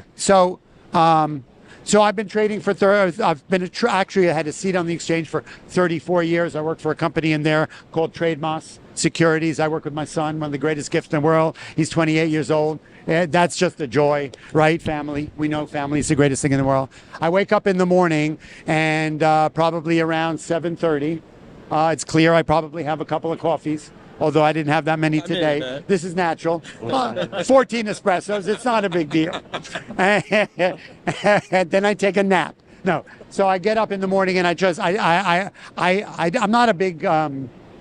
I try to avail myself of as much information that's out there. Actually, I use a wonderful newsletter called Exact Sum, which is an amazing thing. It breaks down the market. A guy named Liquidity, right? Who's anonymous, by the way. He was one of the big disruptors during, but he's an amazing man. You started to ask me about what it was like sourcing, being above the edge back in the day. Now, you need to be above the edge even more. Yeah. You need to avail yourself of all the information. You don't trade proactively on it. You hear earnings are going to be good, you buy the stock. Mistake. You let the information come out and then you trade off technicals and price action. Okay? So in my day, I avail myself of what's going on in the market. Where was it trading overnight? I try to understand what's really coming out today. Economic news is super important. You go to Market Watch, you can source what economic information is coming out. PPI, CPI, CPE, all that's important. I don't react to it. I don't proactively trade in. I'm not an anticipatory trader. Yeah. I let stuff come out because this market it's an amazing market. Like we said, earnings can be killer. Stock goes down $50. I don't know what the big guys are doing. I'm just a bozo on the bus here, trying to, make a little money and inspire and motivate people. So I get up in the morning, I get my stuff going. I sort of focus and center myself. I clean them, but I wear the same outfit every day. It gives me comfort. Yeah. Right, as in years back, I had a uniform. Now this is my post-COVID new uniform, right? I was going to wear it. I have my NFT. I have an NFT on the back. We'll talk about it later. So I have a uniform that gives me some sort of a spiritual strength in my day, and I know I'm about to embark. I know I'm about to embark on something special and good. That's one of my motivators. I know in my day, so I come down to the exchange, right? In the morning we get down there. I look at as a broker, I have access to order flow that comes into the New York Stock Exchange. Every broker down there has this information. I can track 3,800 stocks and see how many shares there are to buy and sell, or I can track the S&P 500, which is what I do. That's my sweet spot. And I will try and understand where the S&P is trading away and try and navigate a little bit of arbitrage to make a judgment call for a trade in the morning. Market opens. Usually we sort of get a sense of where the market's going on the day. And then I start to go out and I do an Instagram live. I go out and try and inspire people to get into the market. I do some educational stuff. I'll get on a webinar with Florida State University, talk to 600 young students who are studying finance. I do all that kind of stuff, probably about 3 or 4 hours. And then at 1:30, I get back into the market. Okay? So at 1:30, I'm able to walk around the floor and find out what the interest is, public interest order flow, for the close. As I described to you, if I am an institution and I have 1 million shares to buy, in a market that goes up and down like this, I'm sure it's doing that while we're out here, I'll buy 200,000 in the opening, 400,000 in an algo from 10 to 2, and then I'll buy 400,000 on the close. I will get access to that information, not inside information, just information for what's going on the close, and I will track it. It's a little more complicated than we can figure out, talk about now. So then I spend the next 2 hours trying to predict what the market's going to do from 2 to 4. I'm a day trader. I'm in and out of the market my longest trade is 2 hours. That's just what I do now. Wasn't always the way I traded. That's what I've done now. That's where I find value for my customers. And then, so at 4 o'clock, I start getting into stocks, buying and shorting them from 2 o'clock to 3:50. We are on there. We have a team putting together a spreadsheet to try and analyze what's going on. And then at 4 o'clock, everything I bought, I sell. Everything I shorted, I buy. I close a business. I'm flat. because I know holding a stock overnight is a dangerous thing in this market, and done for business. Then what do? I probably go into an IG Live, speak to a couple thousand people. I do a live webinar to inspire some more people, and I do some Q&A to teach more people. That's my day. So we actually witnessed something pretty rare today. We actually got to see a company IPO. And so I know that's something you've seen plenty of times throughout the 37 years. So what happens during an IPO, right? Because the company has a suggested price for the stock, but retail investors, they can't trade it until a certain time. So what's happening in between the time where the bell opens, the company's now IPO, to the point where retail investors can now invest? Okay.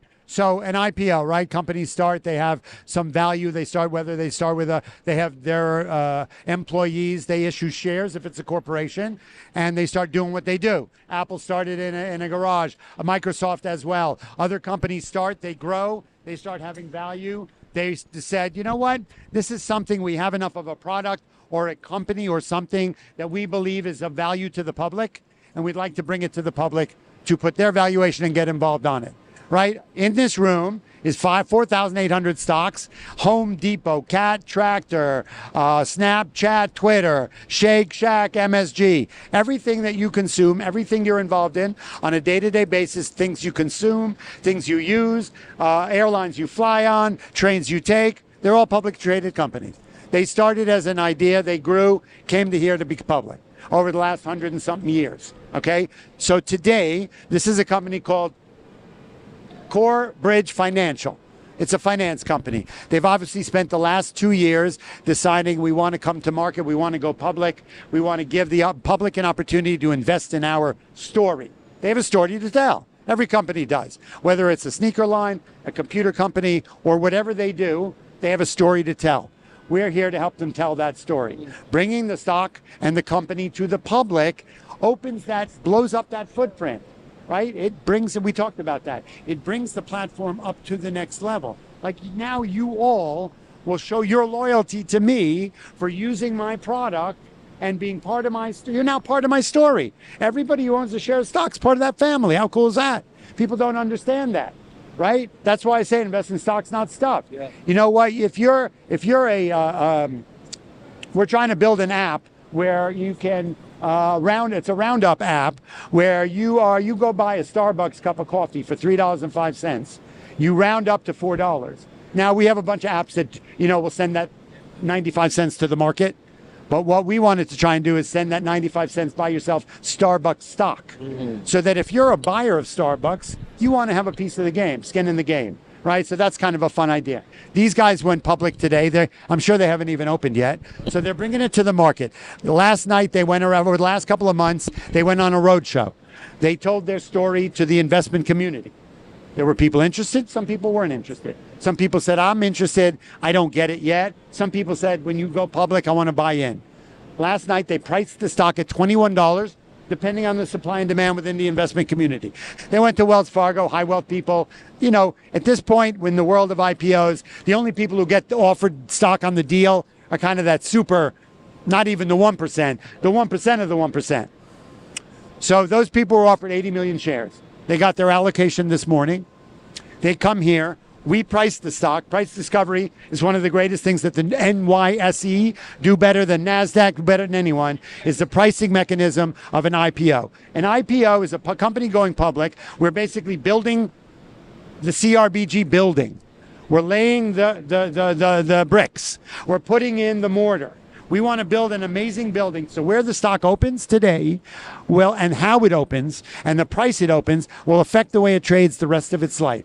If I use shoddy materials, and I use a shitty contractor, and I don't use the right kind of bricks, the building will fall, right? We know that in anything you do. Right? You buy cheap stuff. My mother always said, spend more on good suits, good shoes, look good, shine your shoes. Shine your shoes. Everyone looks at your shoes. Everyone looks at your shoes first. The rumors are true. Right? Tony's shoes. Shine every day. You can see yourself in his shoes. My mother said, shine. Everyone looks at your shoes. Appreciate you. Thank you. Thanks. So we're building the Core Bridge building today. They will price the stock and open it where the supply and demand of interest comes in. There will be, so a retail trader involved in an IPO will not be able to get it on the upside. They will get it when the spiral opens here in New York. My son is in there. We're going to be buying stock for a trade, hopefully, depending on where it opens. In what's called the secondary market. Right. The primary market is the inside market of the people who are allocated stock. That's sort of an elite that I'm not even a part of. All right, forget about it. Forget about it. Forget about it. But if a retail trader likes a company, likes the story, and wants to get involved on the IPO, you can do that. You can call your broker or put in an order on the IPO. When it goes public here in New York, any retail trader can get involved. Quick question for you. What's the biggest amount of money you made on the trade? What was the risk to reward ratio that you used? And what was the catalyst for that trade to go in your favor? You know what? I can't really answer that. So I don't invest in the market myself. I don't track what the customer makes on a trade because I don't participate in the P&L. As a broker, I am a commission broker. I trade stock and I'm paid a mill rate per share of what I trade. So I could get a sense on our successful days, right? Like Tuesday was a very successful day, right? So I would imagine they invested many tens of millions of dollars on the trade. We were making a prediction that the market was going to go short, not on opinion, because the numbers in my model told us that the market should be going down, and we shorted the market. And as the dollar value of the amount of coming into the market was bigger, we got shorter, and the market happened to implode. Yeah. We were on the right side of that implosion, and we made a lot of money. That's the best I can do. It's a hard question. We don't really base our trading is based on these target numbers that on the alerts, right? If there's $1 billion to sell, we are short. If there's $2 billion to sell, we are shorter. If the number goes down to 500 million, you have to realize that if there's $1 billion to sell, that means that there are buyers around, but they haven't come in yet, or maybe there are no buyers right now, right? So that number can change. The number of the imbalanced dollar value of coming into the market changes every 5 seconds. So I am always at the risk of the market. So that $2 billion never got smaller on Tuesday. Okay. So I stayed short from 2 and covered at 4, and it was a very successful trade. Yesterday, we were short into the market. There was probably $1 billion for sale. And then the market went our way. Yeah. But then if you'll notice, anyone watching the S&P yesterday, you'll notice the market hit a technical level on top of it. The dollar value of the sell side pared down to actually 200 million from $1 billion. That means things are flipping. We covered our position and flipped it long and went long, and we're able to participate on the way up. It doesn't always happen. We don't make money every day by any means. We are at the risk of the market. We've had probably just a few more winning days than losing days, right? That's day trading. We don't win every time. But what you look, probability, it's a probability game. Absolutely. If you win 51% of the time and you do it enough and you're involved in every trade, you'll be successful. So I heard you talk about order flow. Right. I know a lot of people don't know about what that is. Could you explain that? But also talk about Alibaba was one of the most successful IPOs of all time. What made that so special? Okay, so we put on a wonderful show here. Right? When a company goes public, that's something they've lived their whole life to do. That's going on stage, right? You guys have done, right? Think about all the work you guys did. You didn't just suddenly become successful, right? You paid your dues all the way up, right? But when you finally get up and you go on stage, right? I remember when I saw you in Brooklyn, right? Those are our milestones. Those are pivotal moments. You've had them, right? InvestFest. Forget about it, right? Can you imagine? I mean, we watched that, the list. I couldn't even get in the middle of that list. I thought maybe I'll be the next Josh Brown on that one. Right? Use my trap card. I want to use it here. I'm asking for the next invite. But so that didn't happen by accident. You paid your dues along the way. These guys have too. I'm sure they've had bumps in the road on their way to this, right? What was your question? About order flow and what made Alibaba so successful. All right, so a company has a story, and a company has a CEO, and it has its team. Shout out to Jack Ma. Shout out to Jack Ma. Now, does everyone know Jack Ma's story? Talk about it. Jack Ma's story is a man who had 10 ideas, right? and he couldn't even get $5,000 to lend people to lend him $5,000 to tell his story. And he got knocked down 10 times. He went to the well. I got an idea. You're nobody. His parents said, you're going to be a nobody, right? He tried and never. It's not a matter of how many times you get knocked down. It's that time you get back up and it works, right? Right? You can walk in any door. Right? Don't tell anybody. You walk in any CEO's door, knock on it. Worst thing they're going to do is say, see you later. Right? Chances are they may not do that. So Jack Ma, his story is amazing. To think about a young man from China, right, who tried and tried and tried, got knocked. If he had given up any of those 10 times, you wouldn't have Alibaba right now. It's a little bit struggling. Turned out to be the greatest e-commerce company in the world. Absolutely. It was the largest IPO in history. Not 298 million shares. I stood next to him. He's just like me, 3'5". Same height, man. Short and sexy, right? Not tall, dark, and handsome. Come on, man. Forget about it. Giddy up.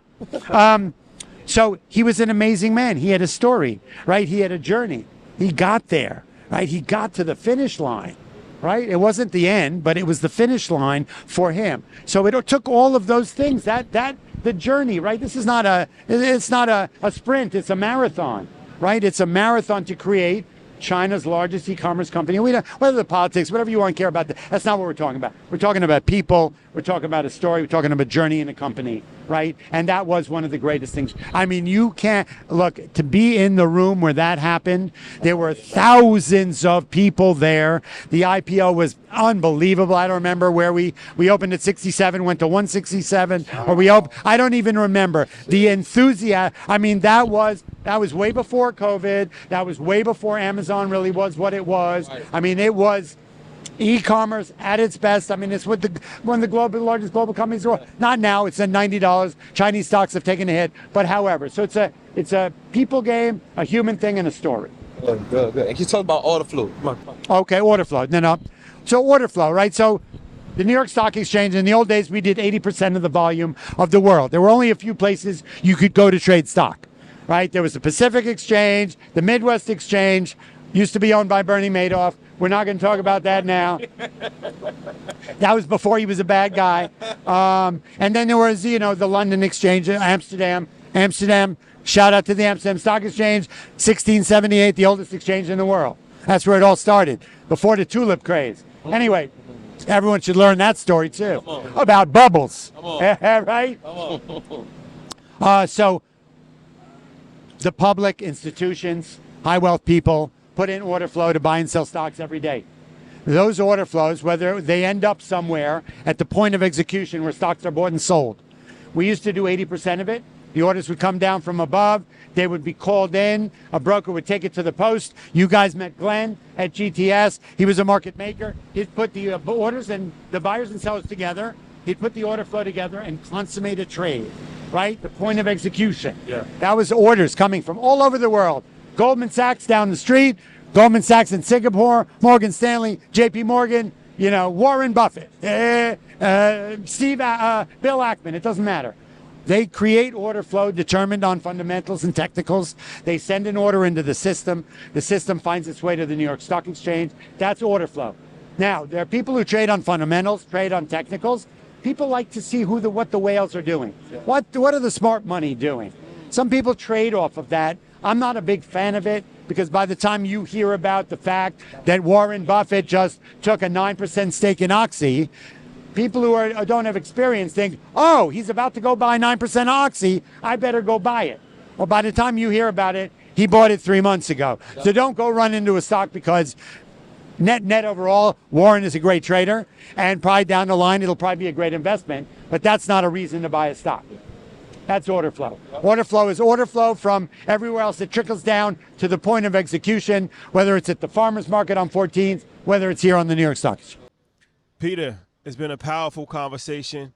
It's been a powerful day. We want to thank you for bringing us in. And before we wrap, anything that you want to tell the people? I do. You got about an hour? First of all, to have you guys here, for me, is the greatest honor in the world, right? You guys are changing people's lives. And if you don't all know who these people are, right, I'm just a bozo on the bus. This is Earn Your Leisure. This is Wallstreet Trapper. This is the Master Investor. They educate and teach and empower millions of people around the world. These are the four most powerful men educating the black and brown community and everybody about financial literacy, about investing in your future, about generational wealth. They could be sitting at home drinking Coca Locos, counting their money, but they're not. They're out on the street every day, pounding the pavement, teaching everybody what the hell's going on, about investing in your future, changing the narrative, disrupting the shit. Not just going out there and post pictures of Bugattis and 10,000 packs of 10,000. That ain't worth shit. If you're posting those pictures, you don't have it, just so you know, right? So that's what it's about. We're here for a good time, not a long time. We're here to empower everybody. It's not about who. Hey, it's not about who dies with the most toys. That doesn't mean shit. It's about how many lives can you impact when you're here. We have an amazing platform. Million followers, multiple million followers all over the world. They just did Invest Fest in Atlanta. Every celebrity in the goddamn world was there. 50,000 people paid to hear them. They're going to London to talk. This gentleman has 1 million followers on social media. He teaches tens of thousands every day. This man has a market show, the Master Investor, Ian Dunlap. Groundbreaking shit going on here, right? There are a lot of people out there doing shit that's not that meaningful. They're all flashy and stuff. These people are changing people's lives. Yvette, call out to Yvette, right? One of the greatest ladies on the stock exchange, right? I've known her for 37 years. One of the greats. She makes the mechanism work at the NYSE. Yvette, I love you. So look, you can go on your life and do stuff, right? For me, it's a matter of how many people you can impact in your life in a positive way. Toys and money are fun, but they're not that friggin' important. At the end of the day, it's helpful, right? What did Jordan Belfort say? I've been rich and I've been poor, and being rich is better, right? But screw Jordan Belfort one more time. But look, at the end of the day, it's about education. It's about motivation. It's about inspiration. You guys, this wasn't handed to you, right? I mean, his story, crazy powerful, right? It's going to be a movie, whether I make it or someone else makes it. I was at home. Now I'm going to get all emotional as shit. Come on, Peter. I was at home dying from COVID, 2-3 hours away from being dead. And I heard this man's podcast on this gentleman's Earn Your Leisure podcast about his life in New Orleans, spending time in prison, getting inspired, finding an angel there, right, who he connected with, who told him about the real hustle called Wall Street. And he turned his life around, came out, and he didn't just do it for himself. He's now done it for 1 million plus people, as you guys have. We have a platform, right? It's a matter of what you can do with it, right? It's a matter of what you can do with it. That's all what it's about. It's about changing lives, inspiring people, right? And making everybody's life better. One person at a time. These gentlemen, for me, this is like the summit. Jackson Hole, Davos, I don't give a shit. This, for me, is the most powerful thing in the world, to be sitting with you guys. I know I've been here for a long time. I call myself a long timer, not an old timer, right? But for me, to have connected to you, I don't know, a lot of people in my community don't know who you guys are, right? I've taken it upon myself to, I know, hey, Wall Street's starting to look like us now. It's no longer. Wall Street's starting to look like us now. Well, what you doing November 27th? I'll be wherever you want me to be. Market Mondays in Madison Square. That is. Giddy up on that. Let's go. Anyway, Giddy so up. that's what it's about, right? It's about educating, motivating, inspiring, changing a life. You think you can't do big shit? One person at a time, talking to another, teaching them what you know, what you've learned, always being a student of the market and life, always come from a loving place. Kindness is free. Holy shit! Kindness is free, right? And that will get you everywhere. Johnny O, give me a fiver. Johnny O, the greatest, baby. Shout out to Johnny O at GTS. So that's it. There you have it, ladies and gentlemen. Market Mondays, New York Stock Exchange, Wallstreet Trapper, Ian Dunlap, and of course the Einstein of Wall Street. You're all invited to Madison Square Garden on 11/27, a night to remember. And we're headed to London. Headed to London. Yes, Royal Right? Albert Hall. Royal Albert. You know what? Can Tell you them the believe- significance of Let's Royal Albert talk Hall. about that for a minute. Pete, talk about it. Royal Albert Hall. Look at these gentlemen, right? There were barriers to entry in this market for people of color for 120 years, right? You couldn't be in this market. You weren't in this market. Your family wasn't involved in this market. I'm just going to get real for a second, right? I'm white. You're black, right? Just for a second, right? Let's be clear what's going on here, right? We're in 2022. There's some crazy racist shit going on around here still to this day, right? There are only a couple of brothers in there. I'm going to change that, but that's another story. But at the end of the day, you guys did not come from my background. Everyone's got to do what they can do with their background to change other people's story. To tell their story. You have your ancestors who went through what they did, as did mine. I'm alive today to tell my family's story. You guys were not handed anything. You're here to change that narrative. You talk about it all the time. Right? This was not handed to you. In fact, there was every barrier in the world to make this not your story or your trajectory. Any of you, people of color in this industry, and as a woman too, Christy. There are no women, no people of color in this industry. That's got to change. It's going to change. It's changing because of you. You guys are Royal Albert Hall. Are you serious? They're going to be performing there. I went and saw Trap in Brooklyn. There were 1,000 people standing out in line to see him to get in. I went in. He performed on stage with my friend, with your friend, Mr. 500. Him. People were taking notes in the audience. They were taking notes in the audience, right? And that's what they do when these gentlemen speak. They are dropping serious knowledge, okay, to the community to change their lives. London? We right there. No, about Trap. Oh, yeah, London. But the last thing I'll say is at Royal Albert Hall, very prestigious venue in all over the world. And for the first time, they're going to be doing a Jada and Styles back and forth. We're going to have Ian and Wallstreet Trapper on stage together, the dynamic duo. And it's Royal Albert Hall. You know who played there? Bars after bars. Beatles. Exactly. The Beatles, right? On the menu tonight is the Beatles, EYL, Trap, and the Master here. There you have it, ladies and The gentlemen. menu's changing. The menu has is changing. The menu has changed. The supplement on the menu, $129. Truffles and lobsters. Let's go. See you soon. Later, guys. Woo. All right. Legendary.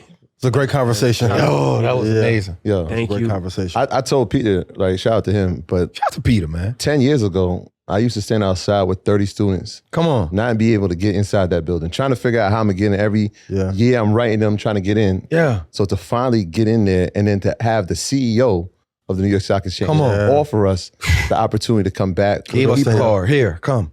yeah. Yeah, that's 360, man. It was Can I great. say something? Go ahead. Can we do a Trapper, Earner, Panda field trip? Oh my Ooh. God. Let's do it. I just said If it y'all live. want that, Ooh. I just said it live. Ooh. That's Limited, fire. limited, Like 10 people. limited Like Yeah, 10, yeah. from each. like 3 people. No, 12 people. Let's figure out what we could get. Nine- Like three- not too like many, three but from each? small. Like Yeah. 9 Three from people? each. Yep. Yeah. I love it, bro. Yeah, I The think the most dedicated accommodate who that. had the best result. most dedicated. Yeah. We could do a whole day.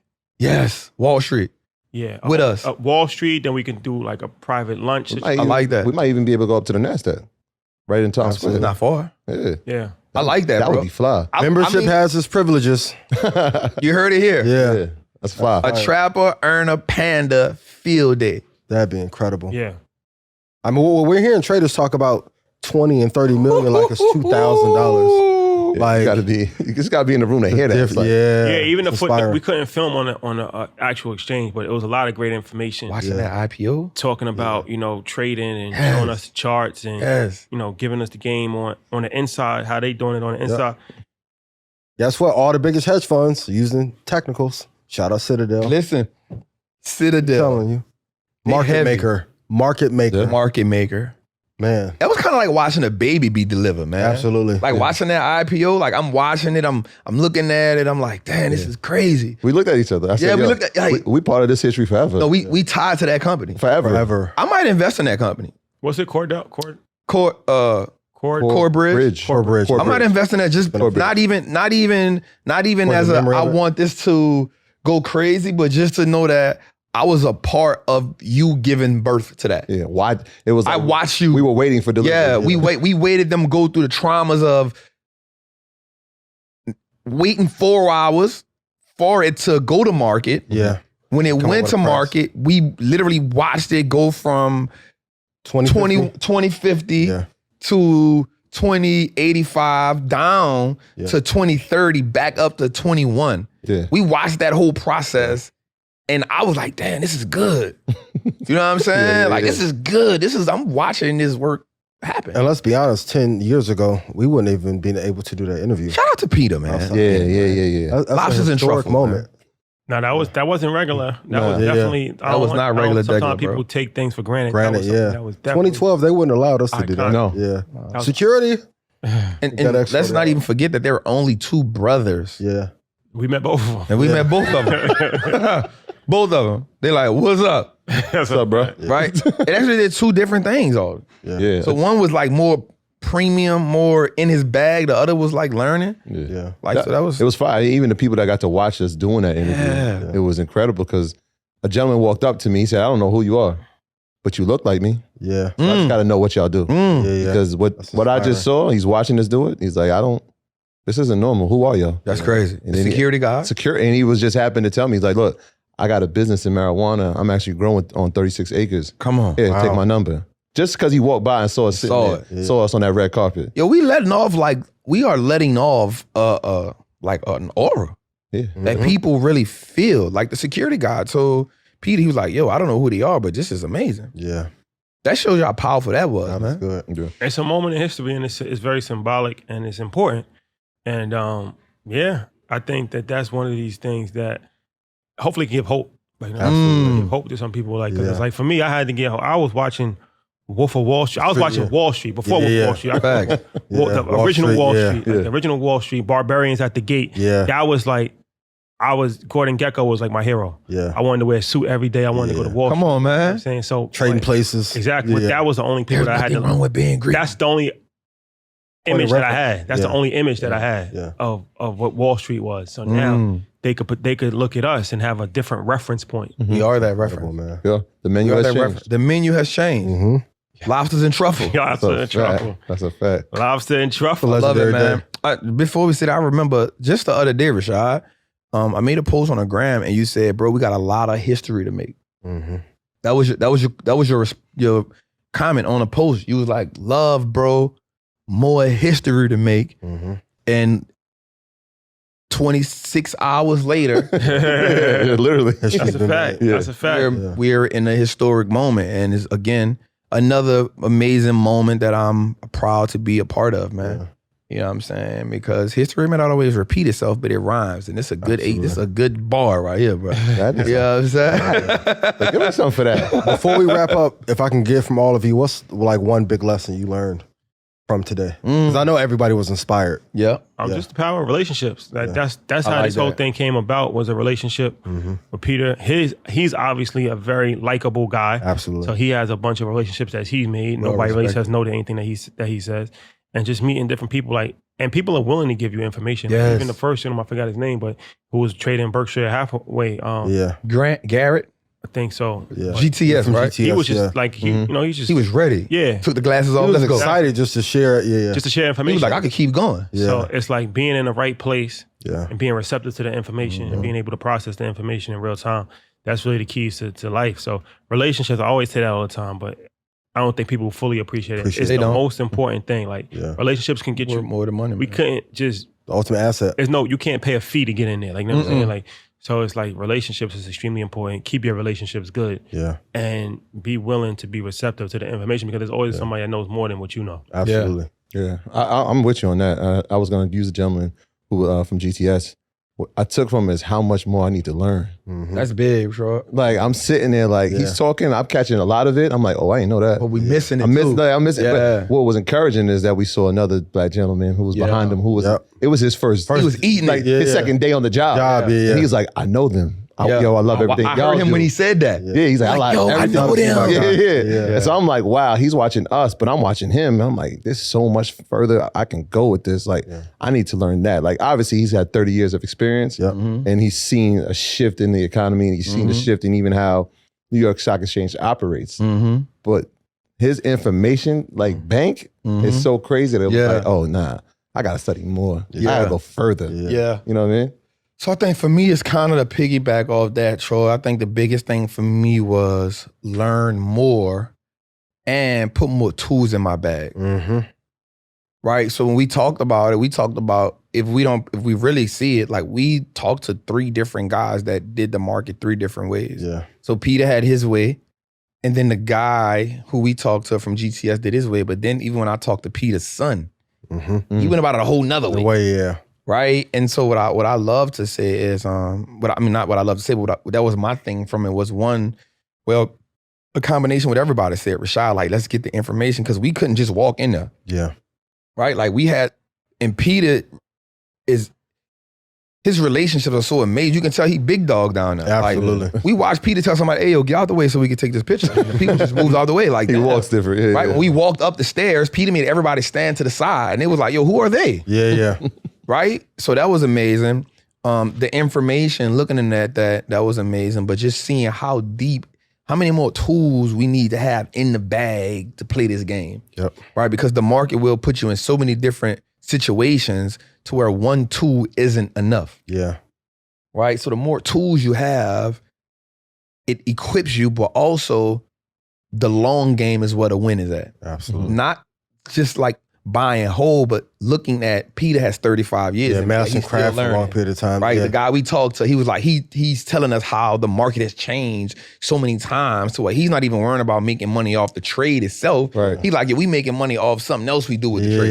Yeah. You know, the rebate And of having the to trade. adapt. Yeah, the rebate. it's And like, I was like, what? yo, what? I never even thought of that. I was like, I gotta figure this Yeah, out. so I think the longevity of playing the game Yeah. for the long term. This ain't gonna go nowhere. And then for all my people that love crypto, I just want y'all to know that the stock market isn't going anywhere. Yeah. It ain't tied going anywhere. together. Yeah, they tied, bro. So that's what that was my takeaway there, bro. Yeah. Yeah. Oh, Goddamn, you don't answer the question. but The master investor? to be honest, scale up.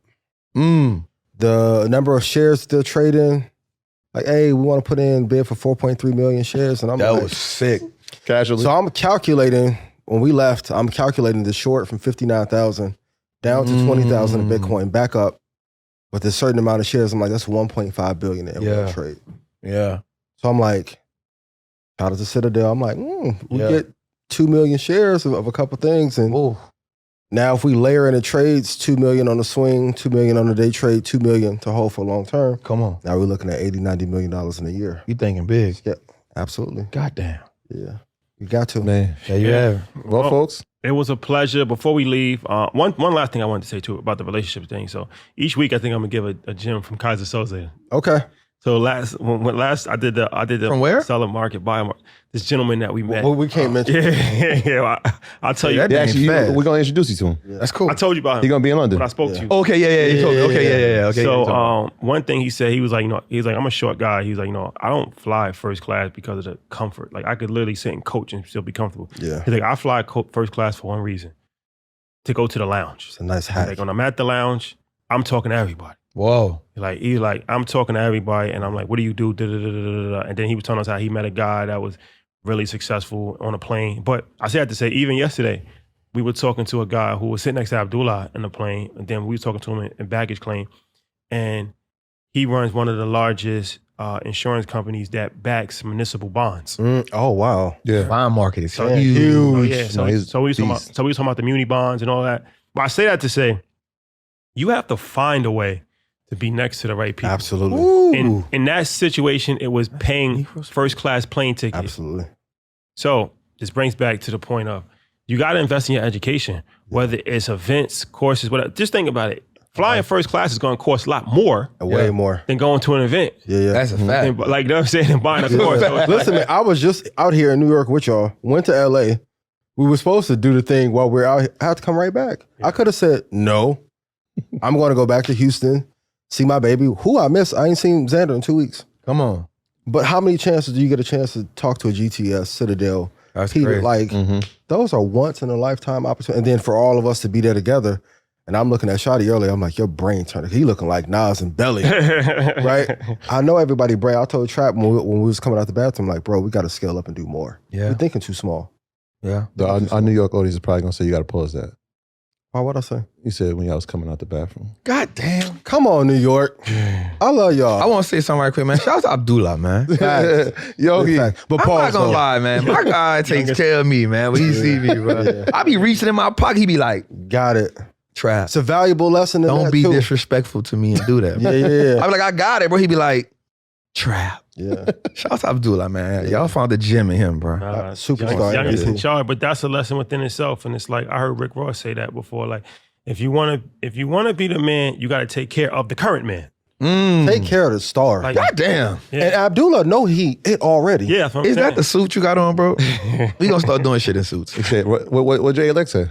In order to be the master, you got to submit to a master. Fact. But it's like a lot of times people's pride and ego. I saw you posted that with Fat Joe. A lot of people's Yep. pride and ego won't let them do that. Yeah. They think that they the man. They got too much You pride. can't be They got- everybody's big homie. and You that's gotta be a the bar. understudy at some point. That's a bar right there. Like even with my parents, people like, you show so much reverence to your dad and mom. I'm like, I'm supposed to. I don't give a damn if I make $100 million a day for 50 days in a row. They still have hierarchy over me. That's a bar. Money don't make you hierarchy. No. I learned that in the street, man. Mm. In the streets, a lot of times, man, like it can be the lamest dude that'll have money, Mm-hmm. and then the dudes who you really thought was like on some gangster stuff, Yeah. they go to submit into the dude with the money, That's weak. and then you'll see a couple other guys like myself. Or something, you'll be like, bro, like y'all weak, Yeah. right? And because the money don't make you the big homie, it's the experience, it's the knowledge, it's the leadership that makes you the big homie. Yeah. But also, what happens is you start to understand that your knowledge, your leadership only can take you so far. Yep. And so you have to go to someone who has more information than Absolutely. you, more experience than you. Mhm. And so you can't be big homie to that big homie because Yeah. he's gonna look at you like, bro, like you haven't been you've walked in my shoes, chill. He'll respect you Yeah.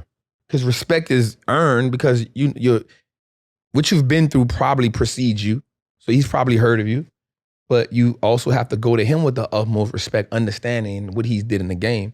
And so even just in what we talking about, like just understanding, like, bro, you can't be everybody's big homie. No. Right? At some point, you got to be the understudy. You You got to big- be Daniel's son. You big homie now?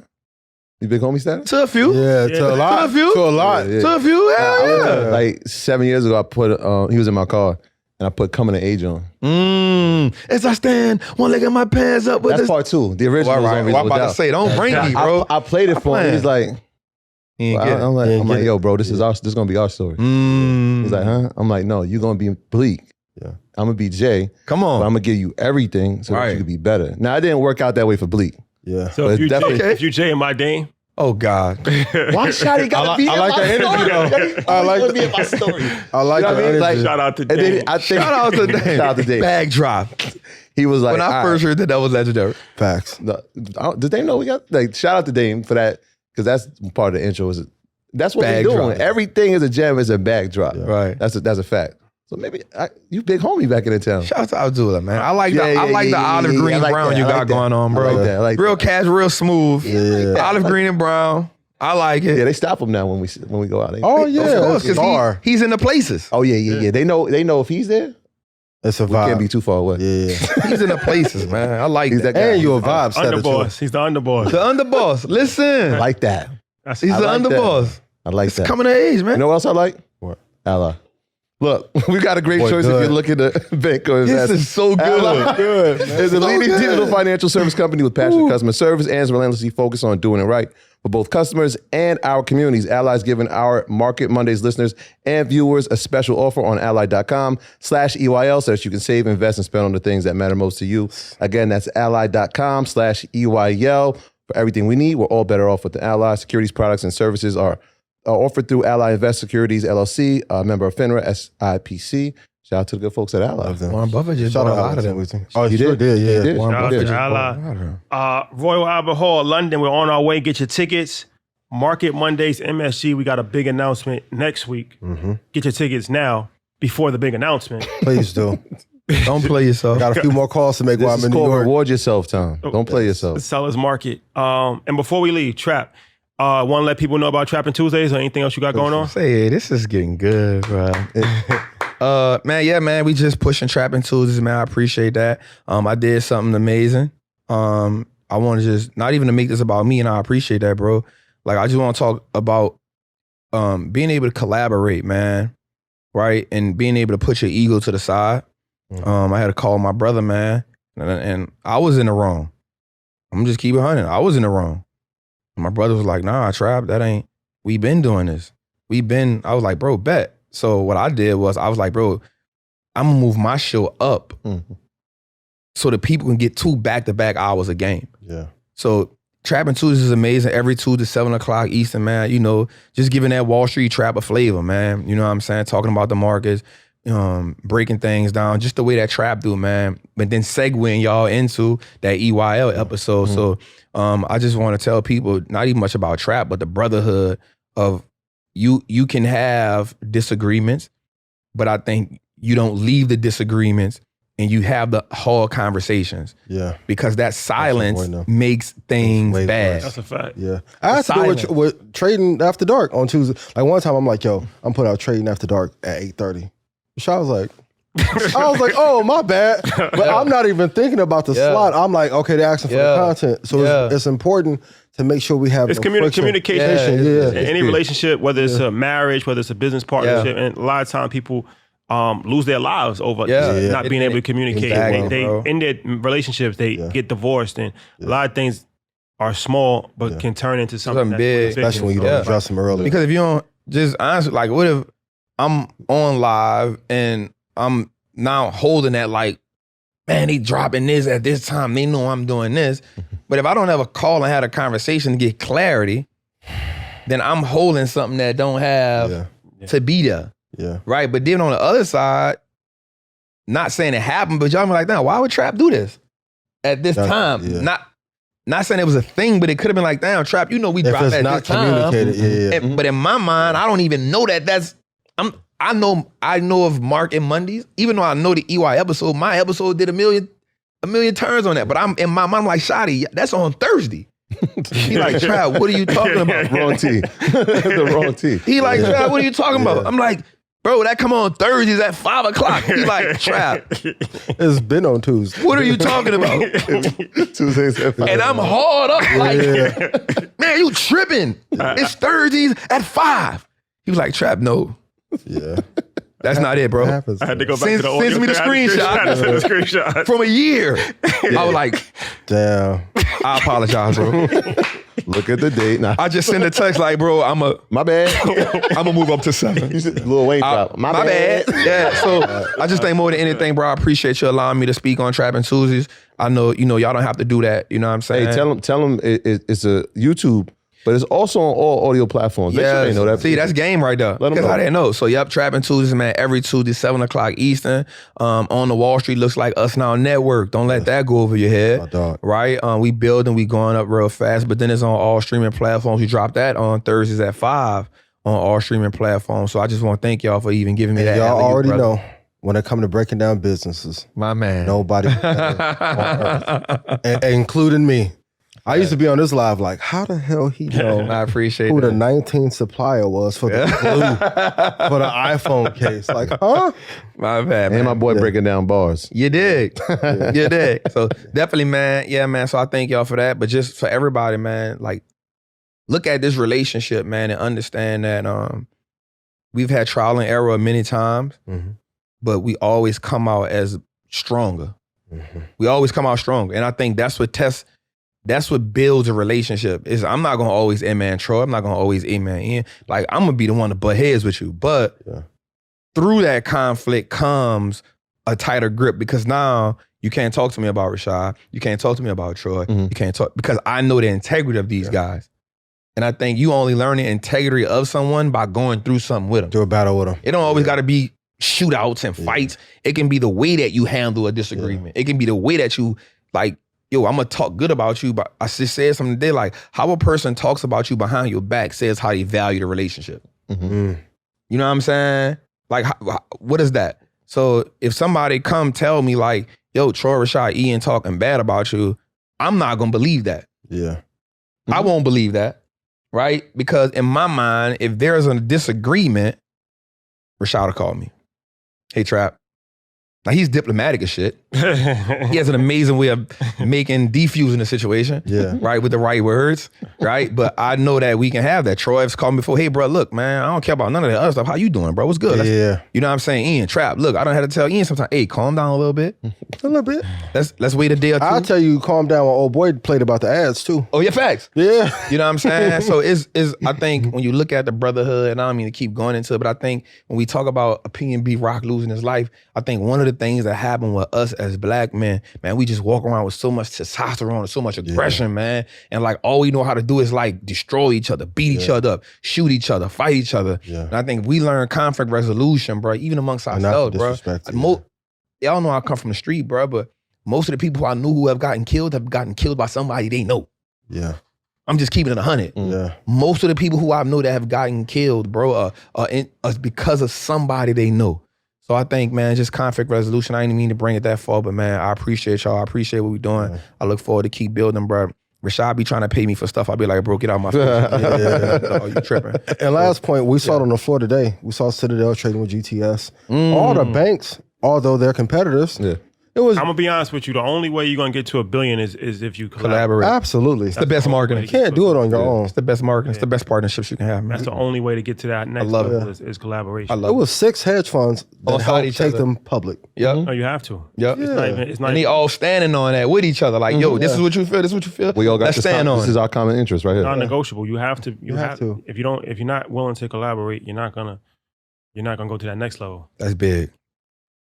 There you have it. You know how this goes. Hey, I've been doing this for a while, man. I can finish some of his sentences, man. Come on, man. Oh, man. There you have it, ladies and gentlemen. Thank you guys for rocking with us. Check out Aristotle Investments tomorrow. Let's go. EYL. Check out Trapping Tuesdays and get your tickets to London. Get your tickets to MSG. More history to make. Yes, more magical moments. And once again, thank you to Terrence J, our guy, and shout out to Drake. Yo, we met Drake. That's a whole nother story. Yeah, that's a whole different story. Wait, Drizzy, I'm gonna hit this in the van. Can we? I can say one thing. Like, I know y'all good at relationships, right? I know at some point y'all going to Canada. You gotta get Drake to get me in Canada, bro. They won't let me come because of the attempt murder. Your record? Yeah, just the attempt murder, bro. Just the attempt murder. Nothing. Don't worry about that. We get that one time. We gotta. I know y'all. Rashad is great at like nurturing the relationship, so I know somewhere about Toronto. It ain't gonna take him long though. Hey, so listen, it's 20. I'm thinking summer 2023. Rashad is like, Trap, we going to Canada because we doing If they got Toronto. they got Gucci, man. We brewing. We had a phone call the other day. Toronto, we brewing. Oh no, Toronto. No, we brewing. You know that's dangerous. We brewing. Oh, you brewing? Oh, we brewing it right now. Toronto. Trust me. Toronto. Major. 6 God. Shout out to Drizzy. Shout out to Drizzy though. Shout out to Boy Wonder too. Come on, man. 21 Savage. Shout out to them. They was all in the building. Yeah. But Terrence J. Shout out to Chubb. Shout out to DJ. The whole OVO. Johnny was in there. It was the most random LA thing ever in history and life. No plans, randomly ended up in a private OVO party with Drake. At Dave and Buster's. At Dave and Buster's. That is a fact. Did he have the braids? Definitely had the braids. He's like a fullback. And it wasn't even on like high security, keep me away. Like just walking around casually. Like Drake. Yeah. That's fine. I think they was playing all his music and then they stopped. He must have been like, I don't even want to hear my stuff. That's a fact. Yeah. Out to Drizzy. Kitchener. Life is good. I might pop up with Drizzy. Life is good, man. Yeah. All right, guys. All right. Later. Peace.